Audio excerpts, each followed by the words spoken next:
الصبح بدا من طلعته. آؤ تمہیں وفا کی ایک کہانی سناؤں، آؤ محبتوں کی ایک کہانی سناؤں. مدینے کا شہر ہے، اللہ کے محبوب جلوہ فراز ہے. مسجد نبوی میں ہر لمحہ نور برستا تھا. آقا تشریف فرماتے اور صحابہ حضور کے گرد یوں بیٹھتے جس طرح چاند کے گرد ہالہ ہوتا ہے اور بدر تمام کے گرد ستارے ہوتے ہیں. آقا واز و تلقین کرتے، لوگ سنتے، من میں اتارتے، روحوں کو تازگی دیتے. ایک چھوٹا سا بچہ ہے جو ننھے ننھے پاؤں سے چل کے مسجد نبوی میں پہنچ جاتا ہے. نام اس کا عمیر ہے. بمشکل سے بولنا سیکھا ہے اس نے. آقا کریم علیہ السلام کی خدمت میں کبھی وہ اپنے چچا جلاس بن سوید کے ساتھ جاتا ہے، کبھی وہ اکیلا بھی چلا جاتا ہے. ایک دن اس کا چاچا نہیں گیا لیکن بچہ گیا اور حضور کی بات سنی. آقا کریم نے آخرت کے بارے میں، قیامت کے بارے میں نقشہ بیان کیا. جب وہ بچہ واپس پلٹا نا تو اپنے چچا کو کہتا ہے، یا اماہو سمیت رسول اللہ صلی اللہ علیہ وسلم یخبرنا عن الساعہ حتی کانی اراہا رای العین. اے میرے چچا، آج میں نے حضور کو قیامت کا ذکر کرتے دیکھا ہے اور حضور نے ایسا ذکر کیا ہے کہ قیامت کا نقشہ میری آنکھوں کے سامنے آ گیا تھا. یہ بات جو ہے وہ اس بچے نے اپنے چچا کو سنائی، کیونکہ چچا آج غیر حاضر تھا اور بیٹا چاہ رہا تھا کہ میں اپنے چچا کو بھی حضور کی مجلس سے وہ سنی ہوئی بات بتا دوں اور جو محروم ہو گیا اس کی محرومیاں دور ہو جائیں. لیکن اس کا چاچا جلاس بن سوید ازلی بدبخت تھا. اس نے کہا، واللہ لو کان محمد صادقا لنحن شر من الحمیر. اللہ کی قسم اگر محمد سچا ہے نا تو ہم گدھوں سے بھی پھر گئے گزرے. جب یہ بات کہی اس نے تو اس بچے کے پاؤں تلے سے زمین نکل گئی کہ میرا چچا کیا بول رہا ہے.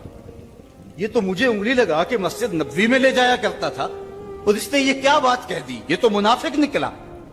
اللہ اکبر. اس بچے کی حیرت کی انتہا نہ رہی کہ یہ کیا ماجرا ہو گیا. اس بچے نے جو لفظ کہے اب سنیے. اس نے کہا، یا امی، اے میرے چچا، واللہ انکا کنت من احب الناس الی قلبی. اللہ کی قسم میرے دل کو سب سے اچھا اگر کوئی لگتا تھا بندہ تو وہ تو تھا. میں تیرے سے پیار کرتا تھا اس لیے کہ تو مجھے انگلی سے لگا کے حضور کی چوکھٹ پہ لے جایا کرتا. مجھے اس لیے تو پسند تھا، مجھے کائنات میں سب سے محبوب تو تھا. واللہ لقد اصبحت الان ابغضهم الی قلبی جمیعا. اور اب میری حالت یہ ہے جتنا برا تو لگتا ہے واللہ مجھے کوئی بھی نہیں لگتا. یا عمی انا بین الاثنتین. ہمارے ماں باپ قربان اس بچے کے. حضرت عمیر بن سعد رضی اللہ تعالیٰ عنہ کہتا ہے، یا عمی، اے میرے چچا، واللہ انکا کنت من احب الناس الی قلبی. اس زمانے میں سب سے پیارا مجھے تو لگتا تھا. واللہ لقد اصبحت الان ابغضهم الی قلبی جمیعا. اور آج سب سے زیادہ مجھے برا تو لگتا ہے. آگے لفظ سنیے بچے کے، یا عمی انا بین الاثنتین. چچا جی، اب میں ایسے دو راہے پہ کھڑا ہو گیا ہوں. دو راستے جاتے ہیں. ایک راستہ تو میرے لیے یہ ہے، اما ان اخون اللہ و رسولہ فلا اخبر الرسول. ایک راستہ تو یہ ہے کہ میں اللہ اور اس کے رسول سے خیانت کروں اور جو تیری بات ہے وہ رسول اللہ کو نہ بتاؤں. ایک تو یہ راستہ ہے کہ میں حضور سے خیانت کروں، اللہ سے بھی خیانت کروں، اور جو تو نے کہا ہے، جو تو نے بدتمیزی کی ہے، میں وہ بات حضور کو نہ بتاؤں. وَإِمَّا أَنْ أُخْبِرَ الرَّسُولَ وَلْيَكُنْ مَا يَكُونُ. اور دوسرا راستہ میرے پاس یہ ہے کہ جو تو نے کہا ہے میں جا کے حضور کو بتاؤں، پھر جو ہو سو ہو. بس اب میرے پاس دو ہی راستے ہیں. فقال جلاس بن سوید. اس کے چچا جلاس بن سوید نے کہا، انت طفل غض لا یصدقک الناس فقل ما شئت. تو ناز سمجھ سا بچہ ہے، چھوٹا سا بچہ ہے، تیری بات کس نے ماننی ہے، جا جو جی چاہتا ہے کہہ لے. وہ بچہ اٹھا اور حضور کی مجلس میں پہنچ گیا. حضور کی چوکھٹ پہ حاضر ہوا اور وہ بچہ کیا کہتا ہے، صاحبو ان کانوں سے نہیں، ان جملوں کو دل کے کانوں سے سننا ہے. اور اس دعا کے ساتھ اللہ ہماری نسل کو بھی حضور کا ایسا پیار دے. حضور کی محبتیں دے. وہ کیا کہتا ہے؟ یا رسول اللہ صلی اللہ علیہ وسلم، الجلاس بن سوید خان اللہ و رسولہ. حضور جلاس بن سوید نے اللہ اور اس کے رسول سے خیانت کی ہے. وہو امی، اور میرا چچا لگتا ہے. اگلے لفظ سنیے، وقد تبرأت الی اللہ ثم الیک منہ. حضور میں پہلے اللہ کے حضور پھر آپ کے حضور اس سے بیزاری کا اعلان کرتا ہوں. حضور میرا اس سے کوئی تعلق نہیں ہے، میرا اس سے کوئی واسطہ نہیں ہے. میں اللہ سے بھی کہتا ہوں میرے مالک، میرا چچا سے کوئی تعلق نہیں ہے چونکہ وہ تیرے محمد کا دشمن ہے. حضور میں آپ سے بھی کہتا ہوں کہ میرے چچا سے کوئی تعلق نہیں ہے چونکہ وہ آپ کا دشمن ہے. کالا وماذا قال، حضور نے فرمایا بچے اس نے کیا کہا ہے؟ بچے نے ساری کہانی سنا دی کہ میں نے آپ کی تقریر سنی، آپ کی گفتگو سنی اور جا کے بتائی تو اس نے کہا کہ اگر وہ سچے ہیں تو پھر تو ہم گدھوں سے بدتر ہو گئے. حضور نے صحابہ کو بلایا، کہا کہ یہ واقعہ پیش آیا ہے، بتاؤ کیا کریں. صحابہ نے عرض کی ھذا طفل صغیر لا تصدقه فهو لا یعی ما یقول والجلاس بن سوید یصلی معنا وهو شیخ کبیر وعاقل.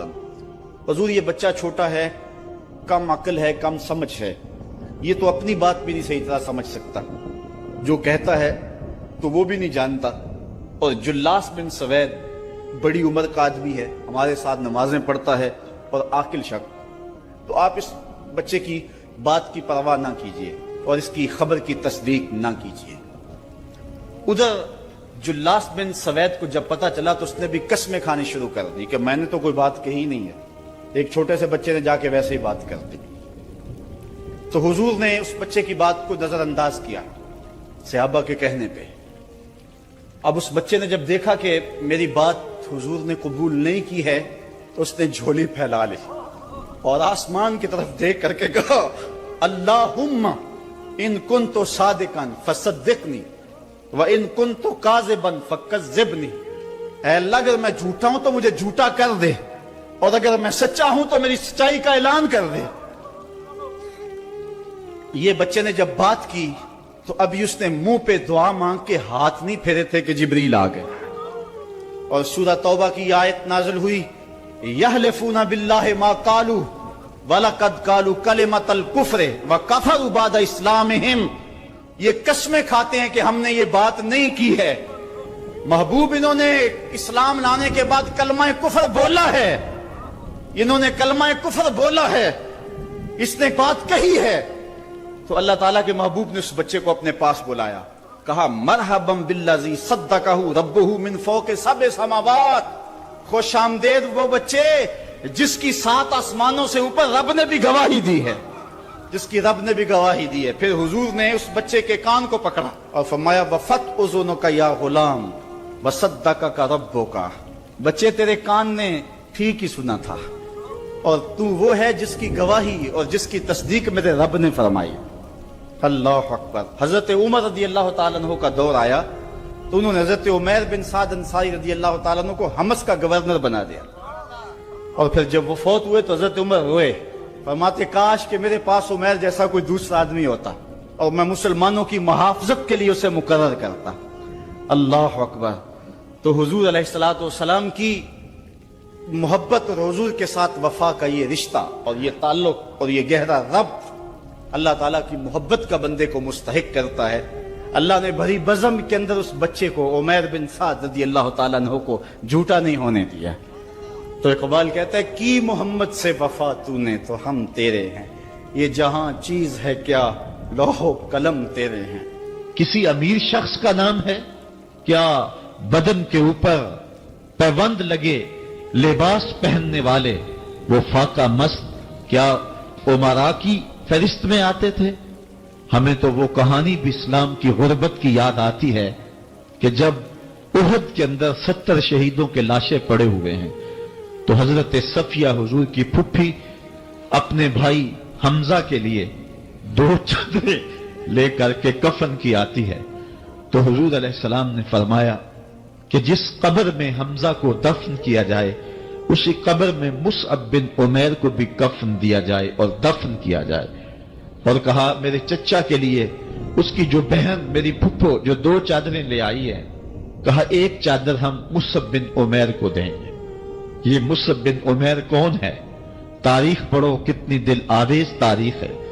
مکے میں ایک امیر ترین خاتون ہے جس کے بیٹے کا نام مصعب ہے، اور وہ اپنے بیٹے کو اتنا خوبصورت لباس پہناتی ہے اور اتنے خوبصورت خوشبو اور عطر اس کو لگاتی ہے کہ مصعب بن عمیر جن گلیوں سے گزرتے تھے دیر تک وہ گلیاں مہکتی رہتی تھی۔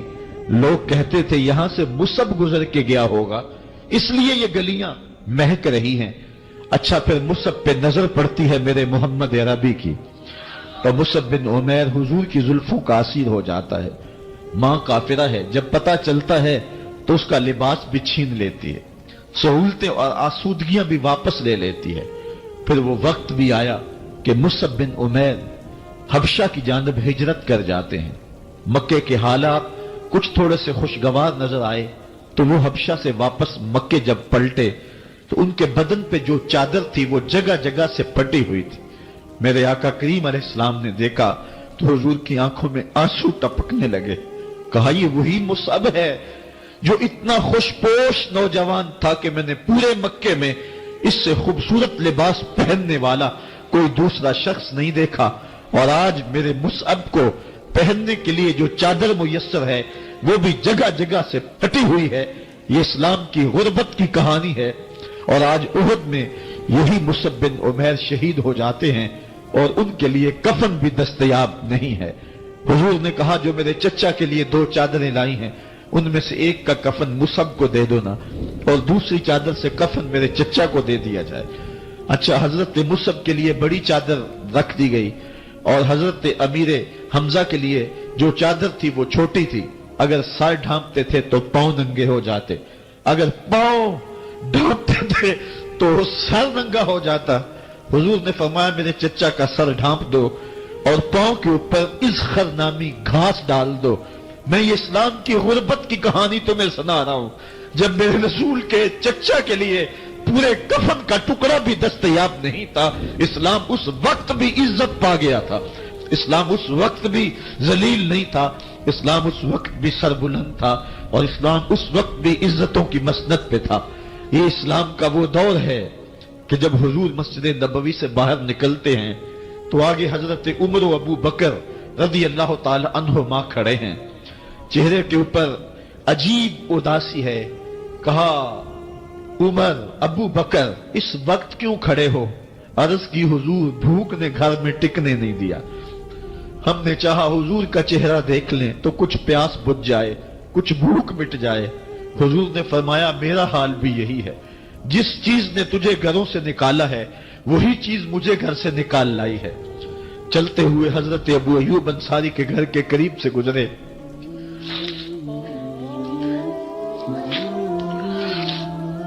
حضور کی خوشبو پا کے وہ باہر آ گئے۔ عرض کی بندہ نواز آج میرے مہمان نہیں بنتے؟ حضور نے کہا تمہاری مرضی۔ گھر لے گئے، چٹائی بچھائی، حضور کو بٹھایا، گھر والوں کو بکری کا بچہ ذبح کر کے دیا، کہا جلدی جلدی کھانا تیار کرو، میرے آقا کو بھوک لگی ہوگی۔ یہ کہہ کے واپس آئے، حضور کے پاس بیٹھے، نظر چہرے پہ پڑی تو گھبرا گئے۔ نکاحت کے آثار اتنے واضح تھے کہ سمجھ آ رہی تھی کتنے دنوں سے حضور نے کچھ نہیں کھایا۔ اٹھ کے باغ میں چلے گئے، کھجوروں کا خوشہ توڑا، حضور کے سامنے رکھا، کہا بندہ نواز جب تک کھانا تیار نہیں ہوتا یہ کھجوریں تناول فرمائیں۔ تھوڑی دیر کے بعد کھانا دسترخوان پہ لگ گیا، حضور سے عرض کی گئی حضور آئے کھانا تناول کر لیں۔ حضور نے دسترخوان پر تشریف فرما ہو کر کے حضور نے کپڑا اٹھایا تو حضور نے جب دیکھا کہ کھانا ہے تو حضور نے ایک روٹی لی اور چند بوٹیاں اٹھائیں اور ایک خادم کو بلا کر کے کہا جاؤ ہمارے گھر دے آؤ، میری بیٹی فاطمہ کتنے دنوں سے بھوکی، کہا جاؤ ہمارے گھر دے آؤ، میری فاطمہ کتنے دنوں سے بھوکی بیٹھی ہوئی ہے۔ مال کے کونین ہیں گو پاس کچھ رکھتے نہیں، دو جہاں کی نعمتیں ہیں ان کے خالی ہاتھ میں۔ آپ کو پتا ہوگا کہ جب میرے رسول کا انتقال ہوا ہے، حضور کا وصال ہوا ہے، تو حضور کی ایک زرہ ایک یہودی کے گھر میں گروی رکھی ہوئی تھی۔ حضور نے زرہ رکھ کر کے اس سے قرض لیا ہوا تھا۔ یہ اسلام کی غربت کی کہانی ہے، اور پھر اللہ نے اسلام کو امارت کے رنگ بھی دیے۔ اور تمہیں کہانی سناؤں، حضرت عدی بن حاتم روایت کرتے ہیں، صحیح بخاری میں روایت ہے۔ یہ حاتم تائی کے بیٹے ہیں، کہتے ہیں میں حضور کی خدمت میں حاضر ہوا، ایک شخص آیا، کہنے لگا حضور غربت نے میرا برا حال کر دیا ہے، اور اس نے شکایت کی غربت کی، پسماندگی کی اور اپنی معاشی بدحالی کی۔ پھر ایک شخص آیا، کہنے لگا حضور میرے پاس دولت تو ہے، لیکن میں نے جس منزل پہ جانا ہے راستہ پر خطر ہے، تو میرے لیے کیا حکم ہے کہ میں کیسے راستہ طے کروں؟ تو یہ دو لوگوں نے یہ باتیں کی، تو حضرت عدی کہتے ہیں کہ حضور نے روئے سخن میری جانب موڑا اور میری جانب مخاطب ہو کے کہا عدی تو نے ہیرا دیکھا ہے؟ عدی کہتے ہیں میں نے عرض کی حضور دیکھا نہیں، سنا ہے، ہیرا یہ شہر ہے عراق کا۔ تو حضور نے فرمایا عدی تو نے ہیرا دیکھا ہے؟ میں نے کہا نہیں حضور دیکھا نہیں، اس کا تذکرہ سنا ہے۔ فرمایا عدی اگر اللہ تجھے زندگی کی مہلت دے تو ہیرا سے ایک خاتون چلے گی، تو اپنی آنکھوں سے دیکھے گا اور مکے تک پہنچے گی اور اللہ کے گھر کعبہ کا طواف کرے گی، اور اس کو ہیرا سے لے کر کے مکے تک اللہ کے علاوہ کسی کا ڈر نہیں ہوگا۔ کہتے ہیں کہ میں نے دل میں کہا کہ پھر بنو طے کے ڈاکو مر گئے ہوں گے جنہوں نے عرب کے اوپر روب ڈال رکھا ہے، تو وہ تو پھر ختم ہو گئے ہوں گے۔ کہتے ہیں میں بھی سوچ ہی رہا تھا کہ حضور نے مزید میری حیرت میں اضافہ کرتے ہوئے کہا عدی اگر تجھے اللہ نے زندگی کی مہلت دی تو تو دیکھے گا کہ کسرا کے خزانے تیری جھولی میں ہوں گے۔ تو اس دور کی سپر طاقت تھی۔ میں نے کہا حضور کسرا بن ہرمز؟ حضور نے فرمایا ہاں کسرا بن ہرمز۔ کہتے ہیں کہ حضور نے پھر فرمایا عدی اگر تو زندگی پائی تو تو وہ دن بھی دیکھے گا کہ ایک شخص زکوٰۃ کی رقم لے کر کے، زکوٰۃ کی چاندی لے کر کے، زکوٰۃ کا سونا لے کر کے نکلے گا اور اس کو کوئی زکوٰۃ کا مستحق ہی نہیں ملے گا۔ حضرت عدی بن حاتم کہتے ہیں کہ پھر میں نے وہ منظر اپنی آنکھوں سے دیکھا کہ ہیرا سے خاتون چلی اور مکے تک پہنچی، اور امن ایسا تھا کہ اس کو اللہ کے علاوہ کسی کا ڈر نہیں تھا۔ پھر وہ لمحے بھی میں نے دیکھے کہ کسرا بن ہرمز کے خزانے مسجد نبوی کے باہر پڑے ہوئے ہیں۔ تو کہتے ہیں تیسری چیز میں دیکھ نہ سکا، اور میں نے لوگوں کو کہا کہ یہ میں تو نہیں دیکھ سکا، میری شاید زندگی وفا نہ کرے، اور اگر تمہاری زندگی وفا کرے تو تم دیکھنا میرے آقا نے جو فرمایا تو دو باتیں تو پوری ہو گئی ہیں، اور تیسری بات تم دیکھ لو گے۔ حضرت یحییٰ بن سعید فرماتے ہیں کہ حضرت عمر بن عبدالعزیز کا زمانہ تھا، اور انہوں نے مجھے افریقہ کی جانب زکوٰۃ وصول کرنے کے لیے بھیجا۔ میں وہاں سے زکوٰۃ وصول کی، اور پھر میں زکوٰۃ لینے والے مستحقین کو ڈھونڈنے لگا، تو کہتے مجھے کوئی مستحق نہ ملا۔ پھر میں غلام پکڑتا اور اس کے پیسے دے کے اس کو آزاد کرواتا چلا جاتا۔ حضرت عمر بن عبدالعزیز کا زمانہ ہے کہ گورنر ہے عراق کا، وہ حضرت عمر بن عبدالعزیز کو لکھتا ہے کہ اتنی رقم ہے، اس کا کیا کرنا ہے؟ تو عمر بن عبدالعزیز کہتے ہیں رقم لے کے یہاں نہ آنا، وہاں عراق کے لوگوں میں بانٹ دو، جو زکوٰۃ کے مستحق ہیں ان کو تقسیم کر دو۔ تو گورنر لکھتا ہے جو مستحق ہے ان کو دے دی، اب کوئی مستحق نہیں رہا تو میں کیا کروں؟ تو حضرت عمر بن عبدالعزیز کہتے ہیں جو مقروض ہیں ان کا قرض اتار دو۔ تو کہتے ہیں کہ ہاں قرض بھی میں نے اتار دیا ہے، رقم پھر بھی بچ رہی ہے، کیا کروں؟ تو حضرت عمر بن عبدالعزیز نے پھر لکھا جو شخص شادی کرنا چاہتے ہیں ان کا حق مہر ادا کر دو۔ میں نے کہا کہ وہ بھی کر دیا ہے، رقم پھر بھی بچ گئی، اب کیا کروں؟ تو حضرت عمر بن عبدالعزیز نے مجھے لکھا کہ جو غیر مسلم ہیں جنہوں نے ٹیکس دیا ہوا ہے، جتنا ٹیکس دیا ہے اس سے دگنے پیسے ان کو قرضے میں دے دو، اور ان کو کہو جاؤ اس کا کاروبار کرو، کھیتی باڑی کرو، اور ساتھ انہیں یہ بھی کہہ دینا قرض کی فکر نہ کرنا اور زیادہ اس میں پریشان نہ ہونا، جب دے سکو گے دے دینا۔ یہ دور بھی پھر اسلام نے دیکھا اور یہ گھڑیاں بھی دیکھی، جب چیتھڑے پہنے ہوئے تھے، جب پیوند لگے لباس پہنے تھے، جب پیٹ میں ڈالنے کے لقمہ بھی نہیں تھا، اللہ کا دین اس وقت بھی غالب تھا۔ اور جب گلیوں کے اندر ریشم بکھرا ہوا ہوتا تھا، کوئی اٹھانے والا نہیں تھا، دین اس وقت بھی غالب تھا۔ دین کا غالب ہونا یا نہ ہونا، اس کا تعلق جو ہے وہ مال و دولت سے نہیں ہے۔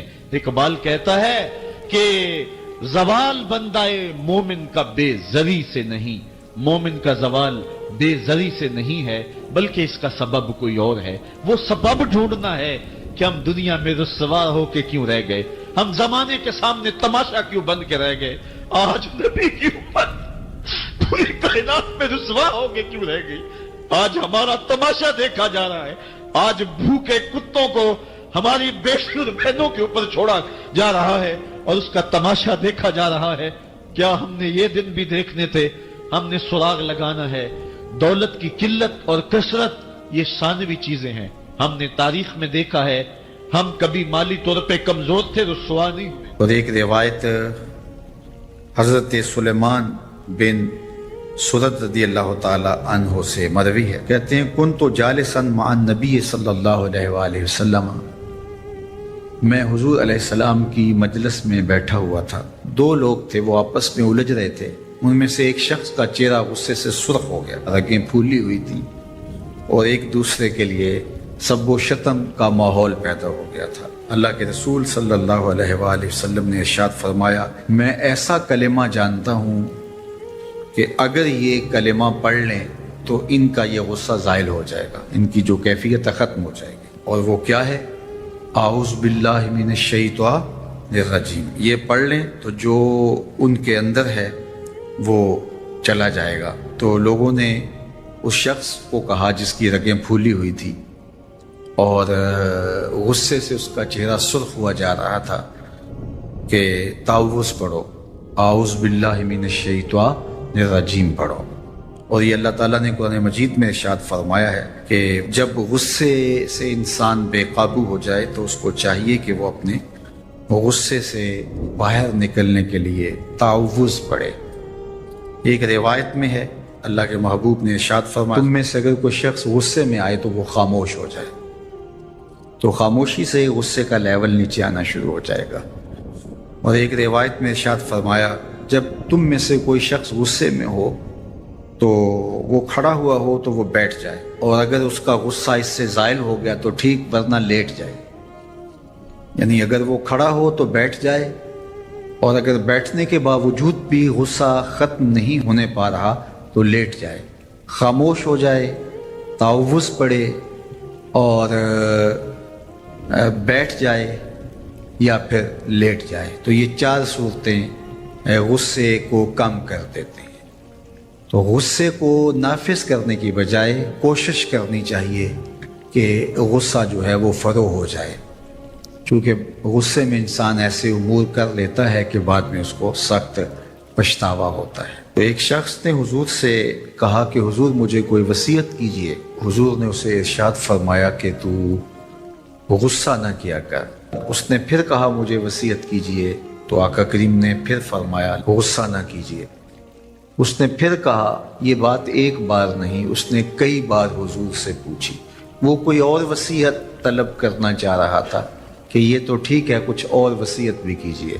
اس سے ایک تو اس شخص کی ذاتی صورتحال ایسی ہوگی، اور دوسری یہ ہے کہ اس نصیحت کی اہمیت کے پیش نظر کہ غصہ جب انسان کو آتا ہے تو وہ مغلوب ہو جاتا ہے اور بہت غلط فیصلے کر بیٹھتا ہے، اس لیے بار بار ایک نصیحت پر تاکید کرنا اور اس کا تکرار کرنا اس امر کی طرف توجہ دلاتا ہے کہ ہمیں معاملات کے اندر بہت معتدل رہنے کی ضرورت ہوتی ہے۔ جو شخص غصے کو نافذ کرنے کی طاقت رکھتا ہے، ایک تو ہوتا ہے کہ بندہ غصے سے خود اپنے آپ کو بے چین کرے گا، لیکن اپنے غصے کو نافذ نہیں کر سکتا، غصہ نکال نہیں سکتا۔ خود پیچ و تاب کھائے گا، لیکن یہ وہ شخص ہے جو غصے کو نافذ کر سکتا تھا، اس کے پاس طاقت تھی، لیکن اس نے اس کے باوجود غصے کو ضبط کیا۔ حضور علیہ السلام نے ارشاد فرمایا قیامت کے دن اللہ تعالیٰ لوگوں کے سامنے اسے بلائے گا تو اللہ تعالیٰ اسے اختیار دے گا کہ جنت کی حوروں میں سے جس کے ساتھ تم نکاح کرنا چاہتے ہو، جس کے ساتھ تم رہنا چاہتے ہو، تمہیں اس کا اختیار دیا گیا ہے، اس لیے کہ تم نے اپنے غصے کو ضبط کیا، اس کو نافذ کرنے کی طاقت کی۔ یہ بھی ہوتا ہے کہ کسی کو کسی عمل خیر کی توفیق ہو جاتی ہے تو وہ اس پر اللہ کا شکر کرنے کی بجائے دوسرے لوگوں کو جو فی الحال اس توفیق سے محروم ہیں حقارت کی نظر سے دیکھنا شروع کر دیتا ہے۔ بعض اوقات کسی کو نماز پڑھنے کی توفیق مل گئی تو وہ بے نمازیوں کو حقارت کی نظر سے دیکھنا شروع کر دیتا ہے، تو یہ اس کے عمل کا عجب اس کے عمل کو برباد کر دیتا ہے۔ اگر اللہ نے آپ کو خیر کی توفیق عطا کی تو آپ ان لوگوں کو خیر کی طرف لانے کی کوشش میں لگ جائیں جو خیر کی راہ پہ نہیں ہیں۔ بے نمازیوں کو نماز کا عادی بنانے کے لیے آپ کی جد و جہد شروع ہو جانی چاہیے کہ یہ خیر مجھے نصیب ہوا تو اس کو بھی نصیب ہو جائے، نہ یہ کہ آپ کسی کو حقارت کی نظر سے دیکھیں اور خود پسندی کے مرض میں مبتلا ہو جائیں کہ دیکھو میں نمازی ہوں اور میرے پاس یہ ہے اور فلاں کے پاس یہ نہیں ہے۔ تو اس پر اللہ کا شکر ادا ضرور کیجئے کہ اللہ نے مجھے توفیق عطا کی، لیکن کسی کو حقیر جاننے کی بجائے اس کو خیر کی راہ پہ لانے کی کوشش کریں، تو یہ آپ کے صالح اعمال کی قبولیت کا ذریعہ بن جائے گا۔ نہیں تو اگر ریا شامل ہو گئی تو عمل برباد، اگر تکبر آ گیا تو اللہ کو تو پسند ہی نہیں ہے، اگر عجب پیدا ہو گیا تو عمل کا نتیجہ آپ کو نصیب بھی نہیں ہو سکے گا۔ اس لیے عمل خالص ہو، صرف رضائے الہی کے لیے ہو، وہ عمل مرد نے کیا ہے یا عورت نے کیا ہے اس سے غرض نہیں ہے، شرط ہے کہ ایمان کے ساتھ اس نے صالح اعمال کا ذخیرہ جمع کیا ہے تو اس کو اللہ تعالیٰ جل شانہ ستھری، پاکیزہ، مطمئن اور خوبصورت زندگی عطا کرتا۔ اب وہ خوبصورت زندگی حیات طیبہ کیا ہے تو سنیے، حضرت سعید بن جبیر رضی اللہ تعالیٰ عنہ فرماتے ہیں کہ حیات طیبہ سے مراد الرزق الحلال ہے۔ اللہ جل شانہ جس کو پاکیزہ اور ستھری زندگی عطا کرتا ہے اس کو رزق حلال عطا کرتا ہے۔ حلال رزق کا نصیب ہو جانا ایک خوبصورت زندگی کا نصیب ہو جانا ہے، کیونکہ حلال میں طمانیت رکھی گئی ہے۔ ایک شخص جتنا بھی حرام رزق اکٹھا کر لے اس کو اس سے طمانیت باطن، سرور باطن نصیب نہیں ہو سکتا، اس کے اندر اطمینان اور قرار نہیں آ سکتا، کیونکہ حرام میں یہ ہے ہی نہیں۔ تو حلال تھوڑا بھی مل جائے لیکن وہ حلال وہ باطن کی طمانیت کا سبب ہے، اندر کی روشنی کا ذریعہ ہے، اور ایک سرشار، مطمئن، خوبصورت اور خوشگوار زندگی کی ضمانت ہوتی ہے رزق حلال۔ اللہ ہم سب کو اپنی جناب سے رزق حلال ہی نصیب کرے، اور اگر ہم سچے دل سے یہ عہد کر لیتے ہیں کہ اللہ ساری زندگی تو ہمیں رزق حلال ہی دینا، اور ہم بھی ساری زندگی حرام کے ایک لقمے سے بھی اپنے آپ کو محفوظ کریں گے، اللہ آپ کے لیے حلال کے راستے کشادہ کر دے گا۔ سيدنا ومولانا محمد اللهم صل على سيدنا ومولانا محمد اللہ کے شیر ہے در کرار پر درود اللہ کے شیر ہے در کرار پر کے شیر غدر قرار پر درود حضرت حسن حسین کے کردار پر درود اللہم صلی علی سیدنا و مولانا محمد وعلی سیدنا علی و سیدتنا فاطمہ سیدتنا زینب سیدنا حسن سیدنا حسین وعلی آلہ وصحبہ وبارک وسلم زینب کی بارگاہ میں